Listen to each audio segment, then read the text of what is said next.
Salam saudara-saudara yang diberkati oleh Tuhan Yesus Kristus. Berjumpa kembali bersama dengan saya di channel ini. Bagaimana kabar kita semua? Kiranya kabar kita selalu baik-baik saja dan diberkati oleh Tuhan Yesus Kristus. Berikut video cuplikan akan kita tonton perjalanan iman seorang yang terkenal, yaitu Justin Bieber. Saudara-saudara, bagaimana dia adalah orang Kristen, tetapi Kristen yang masih mengikuti hawa nafsu dunia. Tetapi ketika perjalanan imannya, tengah-tengah dirinya yang bukan semakin baik, tetapi semakin buruk. Mungkin secara harta semakin banyak, tetapi tubuhnya bahkan keluarganya bukan semakin baik. Nah, teman-teman, apa yang terjadi? Beliau mengalami perjumpaan dengan Yesus sehingga hidupnya diubahkan. Seperti apa cuplikan? Langsung kita simak cuplikan berikut ini.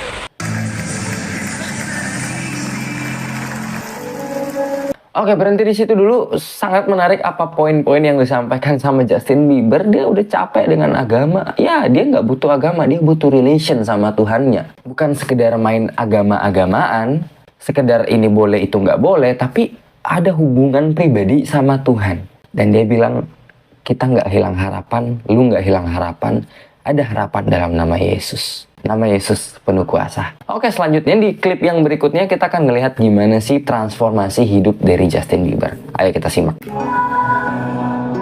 For me, what took this whole transition to a new level is that I went through an uncomfortable phase. There was a time where I was sipping lean, I was popping pills, I was doing Molly, shrooms. Nih, jadi ini masa lalu. Jadi dari Justin Bieber kita diliatin ya gimana dia begitu tuh. Anything. Merokok semuanya. It would have been no. Dan gimana dia bertobat. It was bad. It would have been, yeah. I don't know if I'd be alive for sure. Oh, I was looking at myself in the mirror, and I was growing up. My mom raised me as a Christian, but as I was growing up, there was so many weird Christians that I came across that was like, I don't think I want to be a Christian, you know? Oke, jadi menarik banget di sini. Maksudnya adalah dia tumbuh jadi orang Kristen dari kecil. Tapi selama dia hidup, lingkungan-lingkungan sekitarnya, banyak orang Kristen yang membuat dia nggak mau jadi Kristen. Dalam arti, lu Kristen kok masih begini, lu Kristen kok sama aja, lu Kristen kok juga ngomongnya A tapi lakuinnya B. Dan itu ngebuat Justin luka. Dan dia, ya udahlah, doa-doa aja, rutinitas saja, ibadah aja. Right.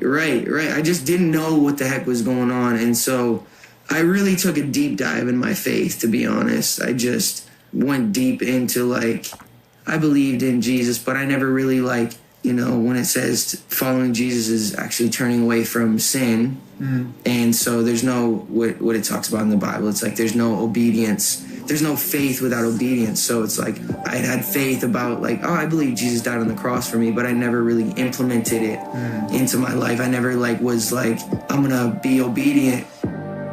Nah itu, mungkin yang banyak kita kemis. Ya kita tahu Tuhan Yesus mati buat kita di kayu salib, kita rayain tiap Jumat Agung gitu ya. Kita peringatin maksudnya. Terus Natal kita tahu Tuhan Yesus datang ke dunia. Tapi apakah itu benar-benar kita hidupin atau cuma sekedar ya udah acara tahunan yang seru gitu, vibes-nya asik. Natal sebentar lagi Natal, vibes-nya asik gitu ya, di toko-toko udah banyak jualan-jualan aksesoris Natal. Tapi kita ngerti bener nggak sih Tuhan Yesus mati buat apa? Kenapa dia mati buat kita? Mungkin ngerti di sini tapi nggak nyampe di hati. Balik lagi.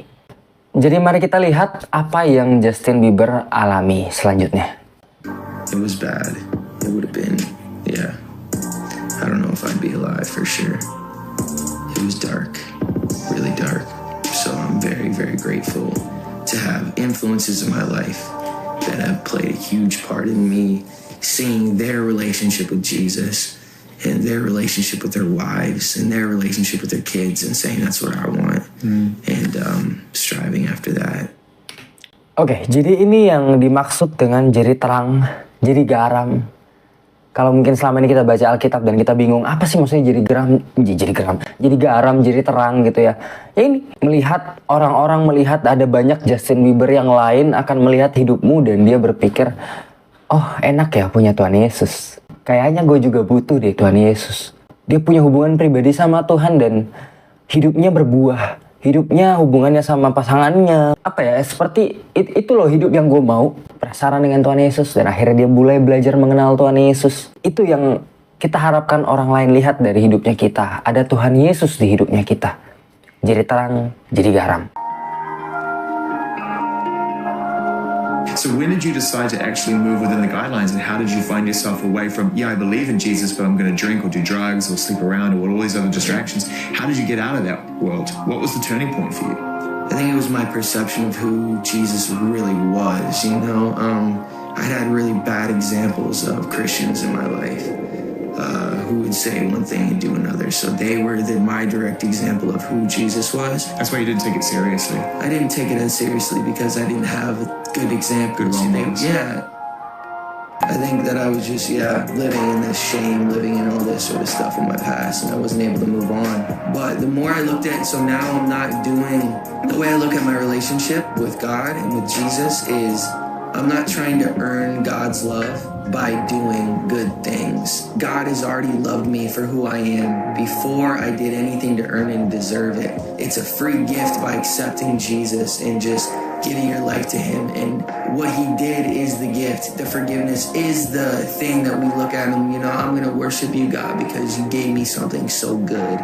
And so you live that life of like, I don't want to cheat on my wife, not because it's the right thing to do, but because I don't want to hurt her.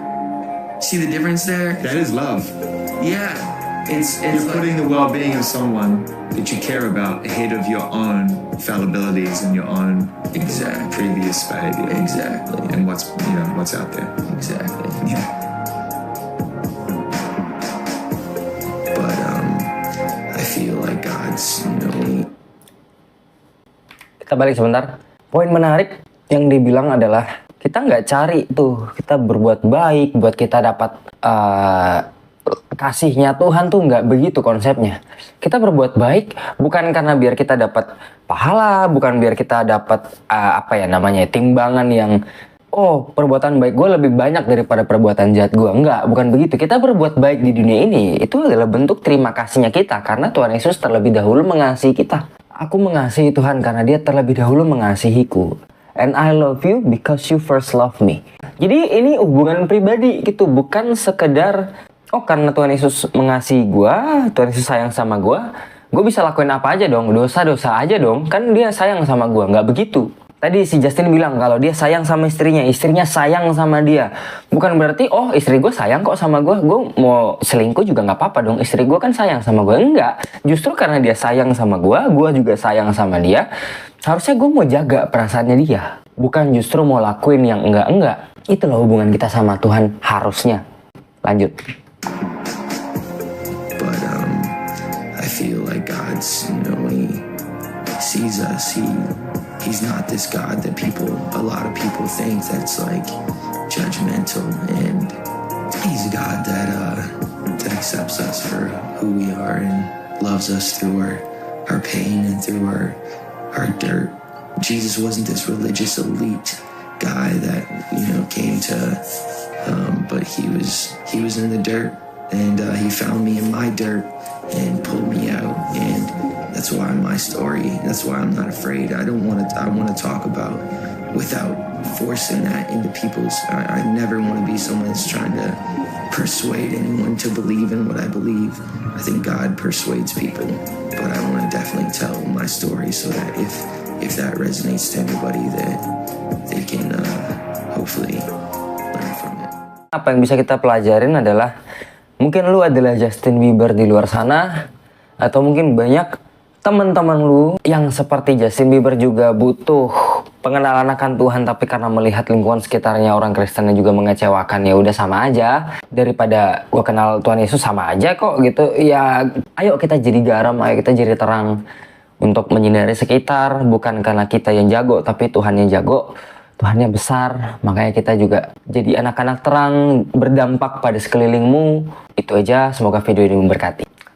Itu dia saudara video cuplikan kesaksian yang sudah kita dengarkan, yaitu kesaksian seorang Justin Bieber. Bagaimana dalam kehidupannya dia memang terkenal Dan bukan hanya orang-orang yaitu sebangsanya yang mengenalnya, tetapi di seluruh dunia siapa yang tidak kenal dengan Justin Bieber. Tetapi saudara-saudara, dalam perjalanan kehidupannya, walaupun dia memiliki yang namanya popularitas itu ya, tetapi di samping itu dia mengalami kehidupan yang semakin rusak, dan dia mengalami kekosongan dalam kehidupannya. Dan apa yang terjadi? Beliau mengalami perjumpaan dengan Tuhan Yesus Kristus, sehingga orang tersebut diubahkan oleh Tuhan Yesus Kristus. Selama ini yang dilihat oleh seorang Justin Bieber adalah ada begitu banyak orang-orang Kristen yang mengalami kehidupan yang rusak, yang sama seperti dia juga, kata Justin Bieber tadi ya, saudara-saudara. Dan itu juga lah yang membuat dia melihat hal-hal tersebut, dan itu membuat dia tidak begitu taat kepada kekristenan, tetapi hanya mempercayai tapi tidak hidup dalam ketaatan itu. Tetapi saudara-saudara, di samping itu juga, setelah dia melihat orang-orang Kristen yang patuh, orang-orang Kristen yang takut akan Tuhan, justru itulah yang membuat dia mengalami perubahan hidup. Nah, ini pelajaran penting bagi kita semua juga ya teman-teman, supaya kita juga boleh menjadi terang, boleh menjadi berkat dimanapun kita berada. Sebab jiwa-jiwa itu akan selamat lewat kehidupan kita. Kitalah yang dipakai oleh Tuhan. Itu sebabnya Yesaya mengatakan kepada Tuhan, Tuhan, ini aku, utuslah aku. Jadi Tuhan memakai kita untuk menjadi alat kemuliaan bagi namanya. Nah, sangat luar biasa pertobatan yang dialami oleh Justin Bieber ini. Dan bagaimana juga salah satu hal yang luar biasa setelah Justin Bieber ini bertobat, bagaimana beliau ya mengasihi keluarganya, bukan karena supaya dapat pahala katanya ya, tetapi karena mengingat kasih karunia Tuhan yang sudah menyelamatkannya, sehingga dia pun mengingat bahwa beliau melakukannya juga adalah kalau Tuhan memberikan kasih karunia-Nya kepadaku, maka saya pun melakukannya kepada keluarga saya. Dan itulah yang membuat dirinya berubah, sehingga yang lama itu telah berlalu, yang baru itu telah datang. Jadi saudara-saudara yang diberkati oleh Tuhan, ini pelajaran penting bagi kita semua. Marilah kita bukan hanya sekedar agama ya, bukan hanya sekedar beragama, tetapi juga kita ini adalah orang yang bertuhan, yaitu Kristen yang taat, Kristen yang patuh kepada Tuhan dan juga firman-Nya. Bagaimana kita melihat tadi Justin Bieber ini dengan terang-terangan mengatakan, saya capek tentang agama, saya capek tentang agama, katanya ya. Dia berkali-kali mengatakannya. Ya memang kalau kita hidup hanya untuk beragama saja, tapi tidak punya hubungan dengan Tuhan, tidak punya persekutuan dengan Tuhan, maka hidup kita akan mengalami kekosongan, akan mengalami kehampaan hidup, dan akan mengalami yang namanya jalan yang sesat ya saudara-saudara. Itu sebabnya Justin Bieber mengatakan, ya cukup yang namanya agama, cukup, saya tidak mau hanya sekedar beragama, saya mau bertuhan, saya mau memiliki hubungan dengan Tuhan. Dan puji Tuhan, lewat hubungan itu, lewat kepatuhan itu, seorang Justin Bieber dibawa kepada perubahan demi perubahan, sedikit demi sedikit. Walau tidak sempurna, seperti yang dikatakan oleh beliau, Tuhan tidak mencari orang yang sempurna, tapi Tuhan itu adalah Tuhan yang Maha Kasih, mencari orang-orang yang remuk hatinya, mencari orang-orang berdosa supaya mereka bertobat.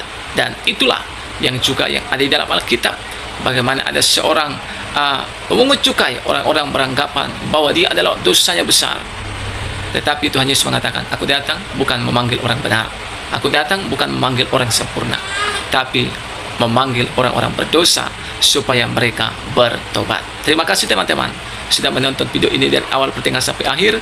Kiranya video ini boleh memberkati kita. Tuhan memberkati kita. Shalom.